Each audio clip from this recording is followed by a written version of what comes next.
ಸಕ್ಕರೆ ಕಾಯಿಲೆಯನ್ನು ಗುಣಪಡಿಸುವ ದೇವಸ್ಥಾನ. ಇದರ ಹೆಸರು ವೇಣಿ ಕರುಂಬೇಶ್ವರ. ಇದು ತಮಿಳುನಾಡಿನ ಹಮ್ಮಪೇಟೆ ಎಂಬ ಗ್ರಾಮದಲ್ಲಿದೆ. ಇದು ಇಡೀ ಭಾರತ ದೇಶದಲ್ಲೇ ಸಕ್ಕರೆ ಕಾಯಿಲೆಗಾಗಿ ಇರುವ ಏಕೈಕ ದೇವಸ್ಥಾನವಾಗಿದೆ. ಇನ್ನು ಇದರಲ್ಲಿರುವ ದೇವರ ಹೆಸರು ಕರುಂಬೇಶ್ವರ, ಅಂದರೆ ಕಬ್ಬಿನ ಆಕಾರದಲ್ಲಿರುವ ಲಿಂಗ. ಈ ದೇವಸ್ಥಾನದಲ್ಲಿ ಪವಾಡಗಳು ನಿತ್ಯವೂ ಜರುಗುತ್ತಲೇ ಇವೆ. ಅವು ಏನೆಂದರೆ, ಸಕ್ಕರೆ ಕಾಯಿಲೆ ಇರುವ ರೋಗಿಗಳು ಇಲ್ಲಿಗೆ ಬಂದು ಪೂಜೆ ಮಾಡಿಸಿ ದೇವಸ್ಥಾನದ ಆವರಣದಲ್ಲಿರುವ ವಿಚಿತ್ರವಾದ ಆಕಾರವನ್ನು ಹೊಂದಿರುವ ಇರುವೆಗಳಿಗೆ ರವೆ ಹಾಗೂ ಸಕ್ಕರೆ ಮಿಶ್ರಣವನ್ನು ಹಾಕುತ್ತಾರೆ. ಆ ಇರುವೆಗಳು ಆ ಸಕ್ಕರೆಯನ್ನು ತಿನ್ನುವಷ್ಟರಲ್ಲೇ ಆ ರೋಗಿಗಳ ರಕ್ತದಲ್ಲಿ ಇರುವ ಸಕ್ಕರೆ ಅಂಶವು ಕಡಿಮೆಯಾಗುತ್ತಿರುತ್ತದೆ. ಈ ಪವಾಡವನ್ನು ಸ್ವತಃ ವಿಜ್ಞಾನಿಗಳು ಹಾಗೂ ಡಾಕ್ಟರ್ಗಳು ಸಹ ಪರಿಶೀಲನೆ ಮಾಡುತ್ತಿದ್ದಾರೆ. ಈ ದೇವಸ್ಥಾನಕ್ಕೆ ಭೇಟಿ ನೀಡಿದ ರೋಗಿಗಳಲ್ಲಿ 26 ದಿನಗಳ ಒಳಗೆ ಸಾಕಷ್ಟು ಮಂದಿಗೆ ಸಕ್ಕರೆ ಕಾಯಿಲೆ ವಾಸಿಯಾಗಿರುವ ಬಗ್ಗೆ ಈ ದೇವಸ್ಥಾನದಲ್ಲಿ ನಿದರ್ಶನಗಳಿವೆ. ಆದರೆ ಇದರ ಹಿಂದೆ ಇರುವ ವೈಜ್ಞಾನಿಕ ಕಾರಣವನ್ನು ವಿಜ್ಞಾನಿಗಳು ಹಾಗೂ ಡಾಕ್ಟರ್ಗಳು ಪತ್ತೆ ಹಚ್ಚುವುದರಲ್ಲಿ ಇನ್ನೂ ವಿಫಲರಾಗುತ್ತಿದ್ದಾರೆ. ಕೊನೆಗೆ ಸ್ವತಃ ವೈದ್ಯರುಗಳೇ ತಮಗಿರುವ ಡಯಾಬಿಟಿಕ್ ಕಾಯಿಲೆಗೆ ಈ ದೇವರ ಬಳಿ ಮೊರೆ ಹೋಗುತ್ತಿದ್ದಾರೆ.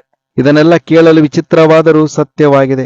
ಇನ್ನು ವೈಜ್ಞಾನಿಕವಾಗಿ ಸಕ್ಕರೆ ಕಾಯಿಲೆ ಬರಲು ಹಲವಾರು ಕಾರಣಗಳಿವೆ ಹಾಗೂ ಸಕ್ಕರೆ ಕಾಯಿಲೆಯನ್ನು ನಿಯಂತ್ರಣದಲ್ಲಿಡಲು ಹಲವಾರು ಔಷಧಿಗಳಿವೆ. ಈ ರೀತಿ ದೇವಸ್ಥಾನ ಪವಾಡ ಚಮತ್ಕಾರ ಎಂದಾಗ ವೈಜ್ಞಾನಿಕತೆ ಒಪ್ಪುವುದೇ ಇಲ್ಲ. ಹಾಗಂತೇಳಿ ಇಲ್ಲಿ ನಡೆಯುತ್ತಿರುವ ಪವಾಡಗಳನ್ನು ಸುಳ್ಳು ಎಂದು ಹೇಳಲು ಆಗುವುದಿಲ್ಲ.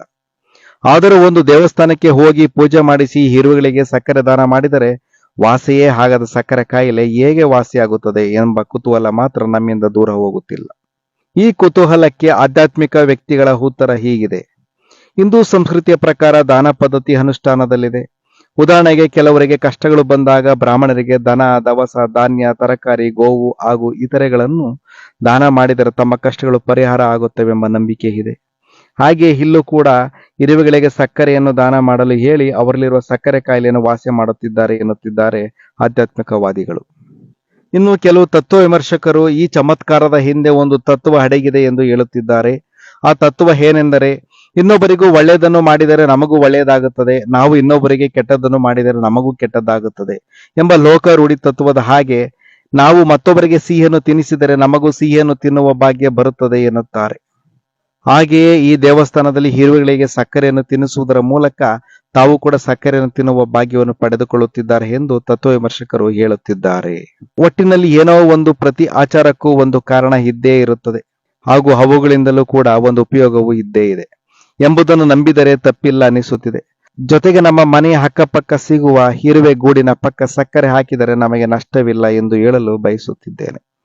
ಆದರೂ ಒಟ್ಟಾರೆ ನಾವು ಇನ್ನೂ ಕೂಡ ಯಾವುದನ್ನು ಸುಳ್ಳು ನಿಜ ಎಂದು ಹೇಳುವಷ್ಟು ಬುದ್ಧಿವಂತರಾಗಿಲ್ಲ. ಯಾಕೆಂದರೆ ಕೋರ್ಟಿನಲ್ಲಿ ಒಂದು ಜಡ್ಜ್ಮೆಂಟ್ ನೀಡಲು ಎಷ್ಟೊಂದು ಸಾಕ್ಷಿಗಳು ಬೇಕಾಗುತ್ತವೆ, ಎಷ್ಟೊಂದು ಸಮಯ ಬೇಕಾಗುತ್ತದೆ. ಹಾಗೇನೆ ನಾವು ಯಾವುದೊಂದನ್ನು ಅಷ್ಟೊಂದು ಸುಲಭವಾಗಿ ಸುಳ್ಳು ನಿಜ ಎಂದು ಜಡ್ಜ್ಮೆಂಟ್ ಕೊಡಲಾಗುವುದಿಲ್ಲ. ಒಟ್ಟಿನಲ್ಲಿ ನೀವು ಒಮ್ಮೆ ತಮಿಳುನಾಡಿನ ಪ್ರವಾಸ ಕೈಗೊಂಡಾಗ ಈ ವೇಣಿ ಕರುಂಬೇಶ್ವರ ದೇವಸ್ಥಾನಕ್ಕೆ ಹೋಗಿ ಬನ್ನಿ ಎಂದು ತಿಳಿಸುತ್ತಾ ನಿಮಗೆ ಈ ಮಾಹಿತಿ ಖಂಡಿತ ಇಷ್ಟವಾಯಿತು ಎಂದು ಅಂದುಕೊಳ್ಳುತ್ತಿದ್ದೇನೆ. ದಯಮಾಡಿ ಈ ವಿಡಿಯೋವನ್ನು ತಮ್ಮ ಸ್ನೇಹಿತರಿಗೂ ಶೇರ್ ಮಾಡಿ ಎಂದು ಕೇಳಿಕೊಳ್ಳುತ್ತಾ ಮುಂದಿನ ವಿಡಿಯೋ ಮಾಡುವವರೆಗೂ ಟೇಕ್ ಕೇರ್.